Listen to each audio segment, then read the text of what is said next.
When I was 9, I was staying home alone. It was early morning, and I had just gotten out of the shower and brushed my teeth. I put on my favorite outfit, set up a little area in the living room with a drink and a snack, and then turned on the TV to watch something. The phone rang. I went across the house to go answer it. The voice on the other end was, well, really familiar and really comforting for me. He asked me about my day so far, and he made small talk. After about a minute or so, he then said, "I like your outfit. Is pink your favorite color?" I replied back with, "Oh, thank you. No, it isn't." "What were you planning on watching on TV?" he asked. It took me a few seconds to understand what was happening, as I was only 9 years old and very naive. The voice on the other end of the phone then changed. It became deep and raspy and horrific. The voice then proceeded to describe all these horrible things that they wanted to do to me, and in detail. I went numb. My skin felt as if it were on fire, and my heart was racing. I had never been more terrified in my entire life. I slammed down the phone, and then I called my mom at work. I tried to explain what happened, and I'm not sure I was making much sense. She got on to me for answering the phone, and she told me to go back about my day. I remember trying to explain to her that he was watching me, and that he told me what I had been doing, and that he knew what I was wearing. I also mentioned that I was going to call 911 because I needed help. "That isn't necessary. I'm not coming home. Just don't answer the phone and go watch TV," she said, and then I hung up. I was really confused and I was scared. I could feel his eyes on me. I pulled the curtains closed and I raced around the house, torn between doing what I felt was right and doing what I had been told by my mother. This whole time the phone was ringing. The second it would stop, it would just start up yet again. The sound of the phone ringing would pulse through my entire body like electricity. It was practically paralyzing me. It was like I was frozen but also on fire at the same time. I waited for a pause in the ringing and called 911. "I'm home by myself and I'm 9 years old and someone's watching me and telling me they're gonna kill me," I told the operator.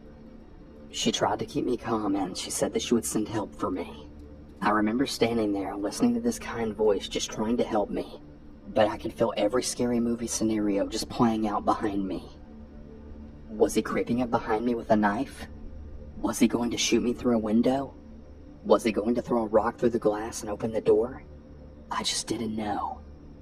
I couldn't breathe and I couldn't feel my body. In a moment of panic, I set off the alarm to the house and ran outside. I remember this sense of relief, but also this overwhelming feeling of having a separation in my reality. The house felt small and dark and really dangerous and cold. Outside felt open, as well as safe and warm. I could hear lawnmowers and the sounds of birds chirping. It was a beautiful break from that bone-chilling feeling of the phone. It was like I was watching a movie and I could see myself experience both of these environments at the same time. A neighbor was pushing his child in a swing. He was concerned. He let me stand next to him and he protected me. I could hear the sirens now, the blaring sound getting louder as they grew closer. It felt like it took an eternity, but the police finally arrived. An officer walked over to me and he asked me what happened. I did my best to explain it, but so many of the words on the phone that were used were just so embarrassing. I couldn't bring myself to use such adult words to a police officer. And his other words were just bone-chilling. I couldn't say those either. To this day, I can still hear my young voice repeating the words. He was watching me. He said he was going to kill me. Not long after, my mom's car pulled into the driveway. She, for some reason, decided to come home. She didn't look for me or come to speak to me. She just calmly got out and then walked over to the police officer. I was standing in the doorway from the house to the garage, just facing the driveway. I could see my mom and the police officer. I was watching and trying to understand, trying to figure out what was happening. Then I saw it. She was laughing. My face was swollen from tears, my heart still racing, and my skin was on fire. And my mom was laughing? What the hell was going on? Very slowly, I crept a little closer, and I then overheard, I'm so sorry about this. I guess you just got scared being home alone and overreacted. I'm really sorry. What the hell's happening? What did I do wrong? Did I imagine this? Was this a dream? Should I not have called 911? Did I actually overreact? My memory of what happened after that is a little hazy. I remember refusing to stay home alone and the sound of the phone ringing just rippling through my body. It wasn't something I liked discussing. I refused to repeat what had been said to me by the voice on the phone. My mom decided that she knew who did it, but she didn't even know the details. There was no investigation. No one was questioned. She told me it was a boy who was the same age as me who lived across the street. I knew that was impossible, but no matter how much I protested it, I was always told that it was him. Many years later, after I was an adult with my own children, we were at Christmas. Everyone was in the living room and I had gone into the back bedroom to change a diaper. As I was walking out of the room and back into the living room, I could hear my mom laughing, her voice as if she had been telling a joke. The faces of everyone else in the room told a different story. Discomfort, anguish, shock, fear, yet she was still laughing. It felt as if I was walking in slow motion. One of my older children had actually stopped me from entering the living room and sort of pushed me back into the room that I had just come out of. She just told the story of you being home alone and the man threatening to kill you. She told it like it was a joke or something, like some funny story from your childhood. My child told me. To this day, I never learned who it was that called me. I deal with my fear of ringing phones and phone conversations on a daily basis. It's awful.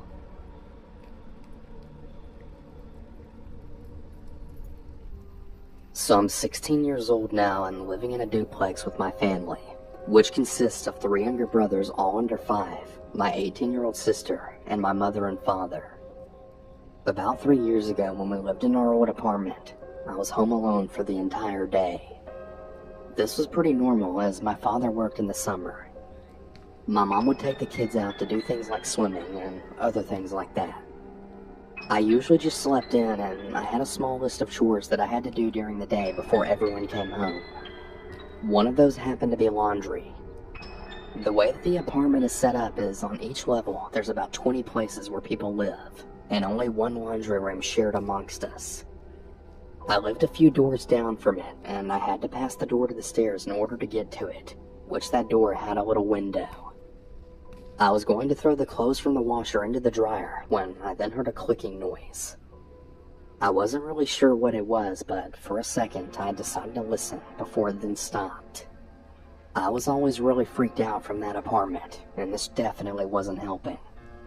I finished throwing the laundry into the dryer and then started it. Then I started walking down the hall when I then heard that same clicking noise yet again. I froze. It sounded like it was coming from the stairwell. So as scared as I was, I looked out the window. And to my surprise, I didn't see anyone. Really relieved, I booked it down the hall to my apartment. I closed and locked the door, going about the day again. Or so I tried. When it's quiet in that apartment, you can really hear everything. Conversations, footsteps, laughing, everything. Especially from the hallway. And that's where the most crap was heard. I was in the kitchen feeding my animals when I heard slow, heavy footsteps in the hall. It sounded like they were coming down the hall right outside of the apartment. I decided to run to the living room and mute the TV so that I could listen, when I then heard 3 loud bangs at my door. I was kind of crapping my pants at this point and not really knowing what to do. I kept the TV muted and slowly moved my way to the door, looking out the peephole. I was horrified at what I saw. It was a black figure standing with its back towards me. I didn't know what to do, and I was frozen in place. And then, I then heard a familiar sound. That same bizarre clicking sound that I heard before. I noped the hell out of there and grabbed my animals, then hid in my room. I mean, I was really scared, but I was starting to wonder if it was really nothing. I usually listen to scary stories just like these to scare the crap out of me, but maybe something was actually there. Later in the evening, when my sister arrived home, I told her about what I saw because she's really into supernatural things like that. When I told her what I saw, the color from her face ran away. She said something along the lines of seeing that same figure, but in dark rooms and hallways, not lit ones. The next time I encountered it, I was sleeping on the bottom bunk and my sister in the top. The clock read 3:37 a.m., the fan was going, and the nightlight was plugged in. My sister was sound asleep at this point. I heard the clicking again, but this time quieter and from under the bed. One of my cats on my bed didn't seem to notice it, so I figured maybe I was just imagining it.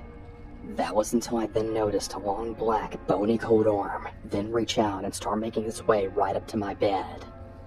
I then yelped, enough to wake up my sister, but no one else. Pretty groggily, she just tells me to shut up and that she's trying to sleep. But you gotta see this, I say as I look down and notice the thing's gone now. I didn't catch an ounce of sleep that night. I have lots of other terrifying stories from that hellhole apartment, but I think most of them revolve around that thing. Ever since I moved, I haven't had anything weird happen since. I'm just really glad that thing never followed me to my new house. Thank God for that.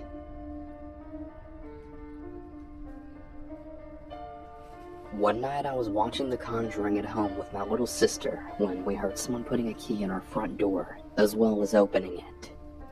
We were sitting in the living room next to a sliding door that was also very close to the front door, so we both heard it very clearly.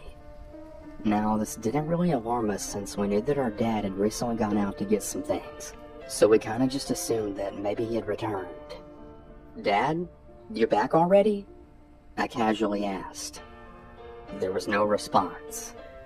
Dad, are you there?" I asked yet again, thinking he hadn't heard me the first time. Once again, just silence.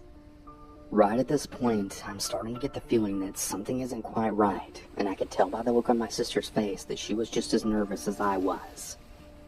We started to look at each other for a brief moment, wondering what we should do, before we started hearing a few more scattering sounds from right outside the sliding door. By this stage, I was frozen in fear. I tried one more time in a louder but shakier voice. "Dad, is that you?" But the silence continued. Now at this point I'm freaking out and I literally jump right off the couch. My sister also abruptly gets up and starts rapidly walking to the other end of the room, which leads to the kitchen area. She later revealed to me that she was planning on grabbing a knife. She had this horrified look on her face that I hadn't ever seen before. We just looked at each other in nervous silence. I didn't really know what to do, and I didn't want to make any further sounds. I finally decided to walk up to the sliding door and began opening it as slowly as possible, now peering into the darkness. When the door was finally open wide enough, I poked my head out and scanned the corridor, now preparing for the worst. To my surprise, there was no one there. But what was more strange was that the front door was still completely shut. My sister and I were obviously both extremely relieved, as we were almost certain that there was an intruder in our house. After this, I immediately went to go and ask my mom if it was her or whether she had noticed anything. She told me that she thought my dad had come home as well, and she also heard someone opening the front door.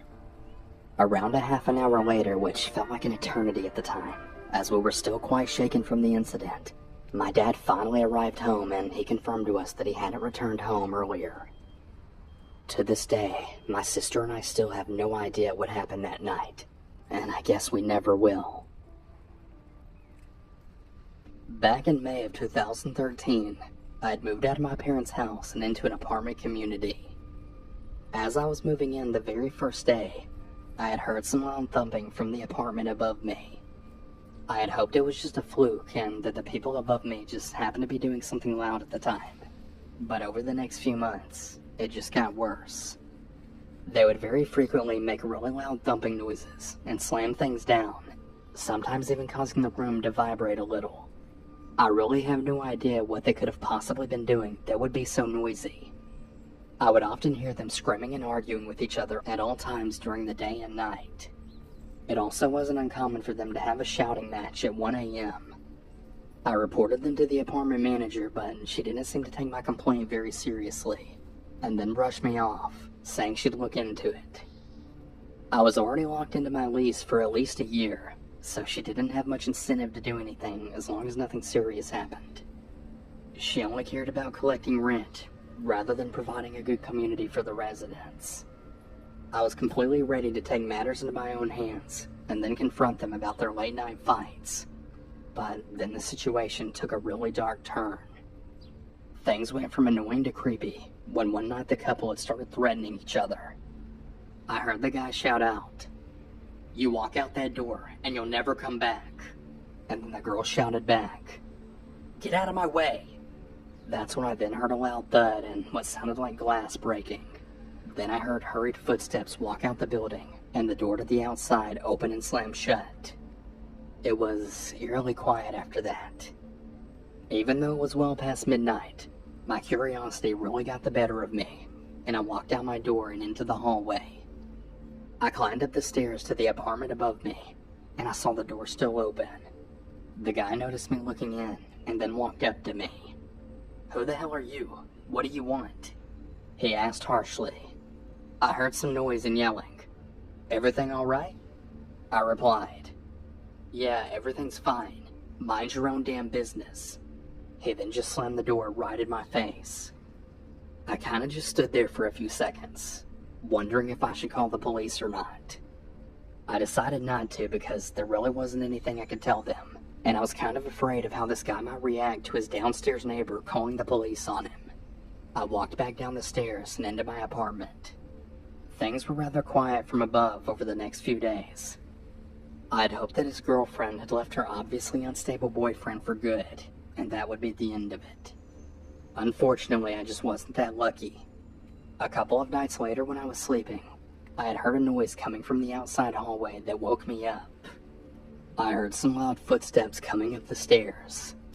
I got out of bed and walked over to my door and looked out the peephole. At first I saw nothing. Then I saw two men walk down the stairs and then stop to discuss something for a few minutes. I'd got a really uneasy feeling about them, as it was late at night and I'd never seen them before. The door leading to the outside is permanently locked and can only be opened with a key, so either someone had let them in, or they had a key. But who were they, and why were they here? Then they walked out of the building. It was odd seeing this, but I didn't think much of it and just went back to bed, just really relieved that they were gone. But not 10 minutes later, I had heard those same footsteps yet again. I was still awake and I walked over to the peephole. Those same two men had returned. I saw the guy who lived above me walk down to greet them. I couldn't hear what they were talking about, but they had started to raise their voices with them. Then one of them grabbed the guy and then slammed him against the wall. It was right next to my apartment door, so I heard the loud thud of his body banging against my wall, and then him shouting, "Hey, let go of me!" I quickly got down and then backed away from my door, as I didn't want them to notice me looking through the peephole. My heart was beating in fear as I heard the guy scream in pain as one of the men punched him. Then one of them shouted, "If you ever come near my sister ever again, I'll cut your throat." The guy pleaded once again for them to let him go, but they slammed him against my wall yet again. I then heard them walk down the stairs and out of the building. I kinda just sat there crouched down for a few minutes, in total shock as to what had happened. I literally just witnessed my upstairs neighbor get assaulted and then have his life threatened by two thugs right outside my door. When I finally got back up, I looked out my peephole and nobody was there. I tried to go back to sleep, but I was too on edge. I just laid there in bed, afraid those guys might come back, and wondering once again if I should call the police. I decided not to call them since I really didn't want to get involved in a dispute between my upstairs neighbor and two dangerous men that had assaulted him and also threatened to kill him. Thankfully he moved out shortly after that incident, and there wasn't any more trouble with those guys. I moved the hell out of there as soon as my lease expired, as I didn't feel safe living there after that night. And again, the apartment manager clearly didn't care about the community she was in charge of. I've since bought my own condo, and I'm forever grateful that I'll never have to deal with upstairs neighbors ever again. hearing someone get attacked right outside your apartment door, and then have his life threatened right in front of you, well, that's something you just never forget. This happened when I was 13. I lived in a duplex with my dad and brother. It was a 2-bedroom, and I shared a room with my dad while my older brother had his own room. It wasn't that uncommon for both of them to have plans at night while I stayed home to play video games, and alone. This night was no different. My dad was probably at some bar, and as for my brother, who really knows where he was? I was playing the original Resident Evil on PlayStation, and at around midnight, my eyelids were getting really heavy, and I decided to go to bed. I had slept with my bedroom door wide open. Now, not one time in the years that we lived in this place did my dad or brother ever come home by entering through the back sliding glass door. There were a couple of times where my brother didn't have his key for one reason or another, and he knocked on my bedroom window to ask me to let him in. My dad always had his key though, and he would always come through the front door. On this night in question, I had heard the back door slide open. It was an old door, and sliding it open wasn't really that easy. It was also very loud, so I heard it crystal clearly. I lay in bed, absolutely wide-eyed, my imagination going crazy. I heard whoever it was walk through the dining room, then through the kitchen, and then into the living room. They had made no attempt to be quiet. After a brief silent pause, I saw someone walk by my bedroom doorway. This scared the living hell out of me, as you can imagine, and my heart throbbed. Whoever was in my house walked into the bathroom that was right next to my bedroom, then flipped the light on. The light poured into my bedroom, and I was just laying there, absolutely terrified, completely exposed by the light from the bathroom. You're probably wondering why I didn't shout for my brother or my dad. Well, because like I mentioned earlier, I knew it wasn't them, and there was no one else that it could have been that would have made sense to me. Not a family member, and definitely not a friend. I just knew that it was someone that didn't belong. The person then walked out of the bathroom, left the light on, then went into my brother's room and started making a ton of noise. It sounded like they were searching for something. All I did was lay there shivering. After a few more minutes, the person walked by my bedroom again. I expected at any moment that a stranger would then walk into my room, but they didn't. I heard them making noise in the living room, walking around huffing and puffing. Then they started walking back and forth right by my bedroom repeatedly, into the bathroom and then back out, over and over. At the time, I was 100% sure they were messing with me for some reason. They knew I was there, whoever they were. I heard the person making noises. By this, and by the really huge figure that I saw walking back and forth, I knew it was a man. They continued walking around each room except for the one I was in, and then suddenly I heard them walk back through the house to the back sliding door, open it, and then leave. I lay there in bed terrified, just wondering what the hell just happened. After a while, out of sheer exhaustion, I fell asleep. In the morning, I found that my dad and brother were home. I have asked the both of them dozens of times, but they both promised me that it wasn't them. Plus again, why the hell would they go through the back door, then leave again through the back door?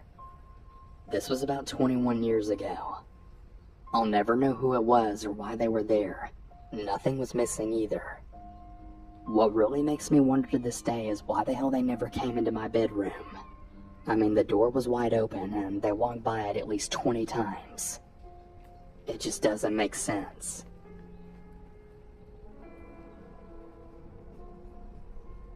I was about 21 or 22 years old at the time and living by myself. I had left my window open on a really pleasant night. It was low enough to the ground that you could get in if you really tried, but the screen wasn't easy to take off. And I did live in a fairly safe neighborhood, so I didn't even think twice about it. I woke up in the middle of the night to the smell of smoke, and I reached out to turn on my lamp, and my hand then hit what was very obviously a person. My brain fully woke up at that point, and I realized there was a shirtless man right in my bedroom, smoking a cigarette and staring at me. I remember yelling for him to get out of my room, and I must have spooked him just as badly as he spooked me, because he leapt out of my window and took off after that. I slammed it shut, then moved a bookcase in front of it, and when I went out the next morning in the daylight, I found the screen sitting against the house. I didn't sleep for the rest of the night, and I haven't slept with the window more than having it cracked ever since. I also absolutely refuse to live on the ground floor of a building. I don't know if he was planning to rob me or what, but it was absolutely terrifying, and it really makes me wonder how many times it happened and I didn't wake up. It was scary.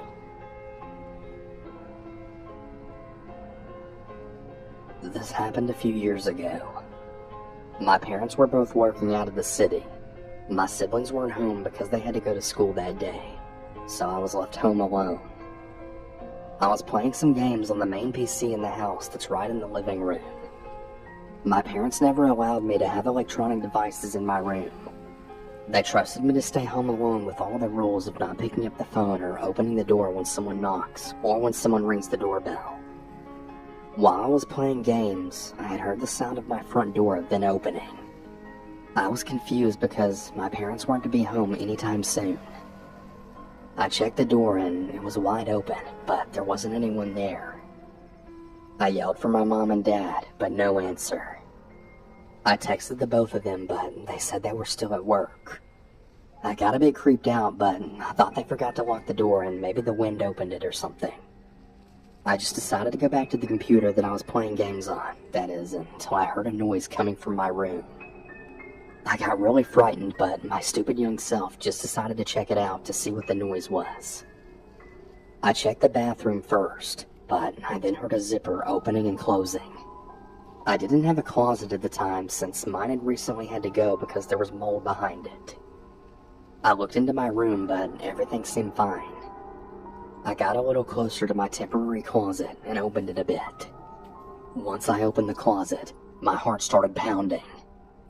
There was a man holding a knife in my closet. I ran to my living room, shut my bedroom door, and took the house phone. I ran outside with the keys to lock the person in the house. I called the police, and they were able to arrive shortly after. They looked through the house, and they found the person trying to look for me all over the house. Since there was no way that he could have gotten out, he got arrested. I still get nightmares about this traumatic moment. What if I didn't hear them and I just went to sleep that night? Would I be dead? Who knows, but the thought of that absolutely terrifies me to this day.